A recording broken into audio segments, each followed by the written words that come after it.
Hi, and welcome back.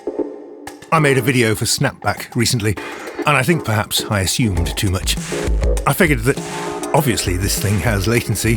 What it does would be literally impossible without it, and it will just get compensated by the DAW automatically. Move along, nothing to see here. Clearly I was wrong, as there are comments about it, and I saw a video review from Adrenochrome, link below, which made a big deal out of it. I'm assuming Adrenochrome won't mind getting a shout out from me, but let me know if I'm assuming too much again. So first of all, let's confirm that yes, Snapback has some latency. There's a small amount of base latency to allow for accurate triggering, plus when you add a Snapback sample, you'll get extra latency equal to the length of that sample. None of the factory samples are super long, so the latency doesn't get too extreme if you stick to those. But if you drag in a 2-second sample, you'll have to deal with 2 seconds of latency. And it really couldn't be any other way. If this plugin were to work in real time without latency, it would have to be able to predict the future, to know in advance when you were going to press that key or hit that pad, so it could trigger the Snapback sample first. I feel like if we ever figure out how to do that, it will have more profound and consequential applications than just making your beats a bit groovier. So, speaking as a Reaper user, there are 2 different levels of latency issues I have to deal with. Level 1 would be a scenario like this. I've got a multi-band compressor on the drum bus. Let's say I want the crossover to be linear phase. Okay, but the plugin now has noticeable latency. If I turn on the metronome and try to tap in the 4-to-the-floor kick part,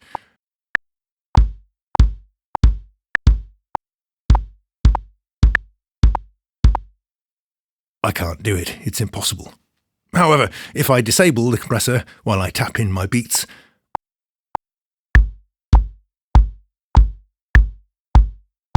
I can then enable it again afterwards, and that latency will be automatically compensated. Level 1 latency means no monitoring through it while tracking, but if your DAW handles plugin delay compensation correctly, more on that in a moment, no other issues otherwise. At the mixdown stage, you can work with this amount of latency, no problem at all. To demonstrate level 2 latency, I'm going to show you a trick I often do using Reaper's stock IR loader, ReaVerb. I have to say, this isn't the most intuitive of plugins, but it's quite capable once you've got your head around it. Anyway, let's start by loading a reverb impulse. This one will do nicely, which sounds like this. Okay, next I'm going to load a reverse module. I know I said this wasn't intuitive, just don't question it. So now we've got this. The reverb is backwards, but still comes after the snare hit. Not quite what I wanted. So let's go back to the reverb impulse, and let me introduce you to this pre-reverb parameter. You might assume, as I originally did, that this is pre-delay, but it isn't. In fact, it's kind of the opposite. If the reverb impulse has a pre-delay burnt into it, you can use this parameter to remove that pre-delay, but not by trimming the start of the impulse, rather by setting the delay compensation to make the entire reverb start to happen earlier. This impulse is 1.9 seconds in length, so if I set the pre-reverb parameter to 1900 milliseconds, we've now shifted the entire impulse into the future. So the reverb now happens before the snare that causes it. This is cool and useful, as it allows me to easily set up and preview reverse reverb throws. I can automate the send from my snare channel and add a reverse reverb just to specific hits, and hear the result straight away. I don't have to bounce a reverb tail, then reverse it, then move it into place, before I can assess whether I want it there or not. But there is a big downside, however. This plugin, and all others feeding it, now has 1.9 seconds of latency, which is rather a lot.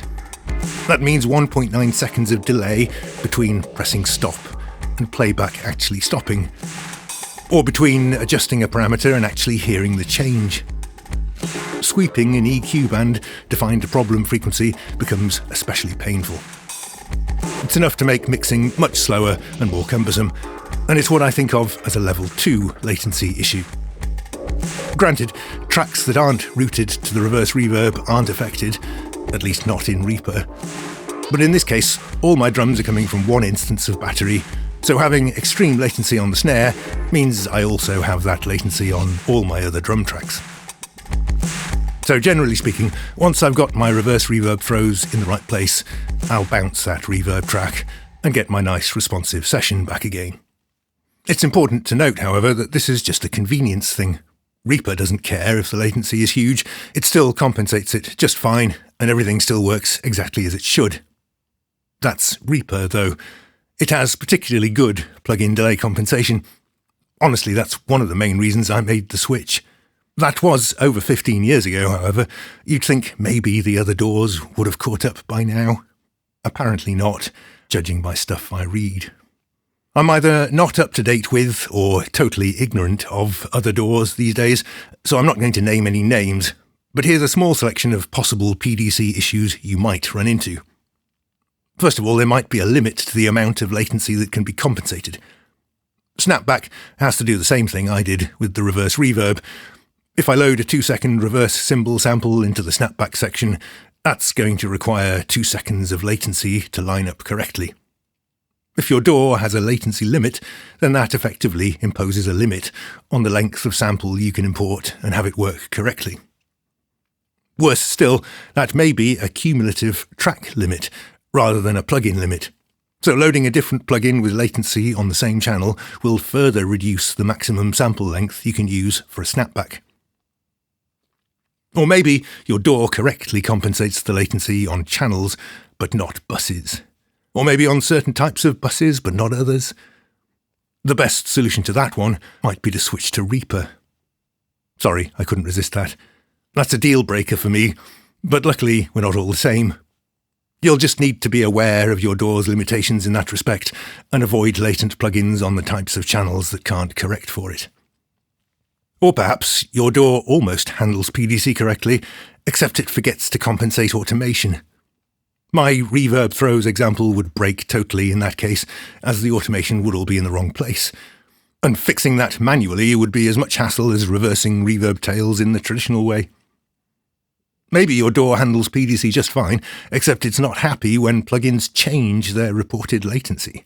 I believe that can also be an issue. Obviously, if your DAW suffers from any of the above, or struggles with latency in some other way, then plugins like Snapback are going to be more problematic as a result.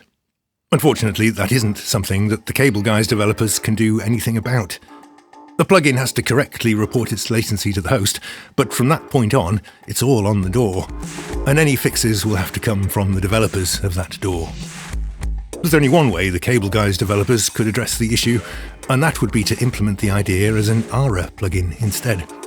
Obviously, that still wouldn't allow you to add snapbacks to your beats in real time as you were tapping them in on your drum pads. We'll need to deal with that little problem of time travel before that could work. But it would allow for long reverse cymbal snapbacks without making your system all sluggish and latent. I'm guessing the Cable Guys developers have thought of this already, but I'll throw it out there anyway. Okay, that's all.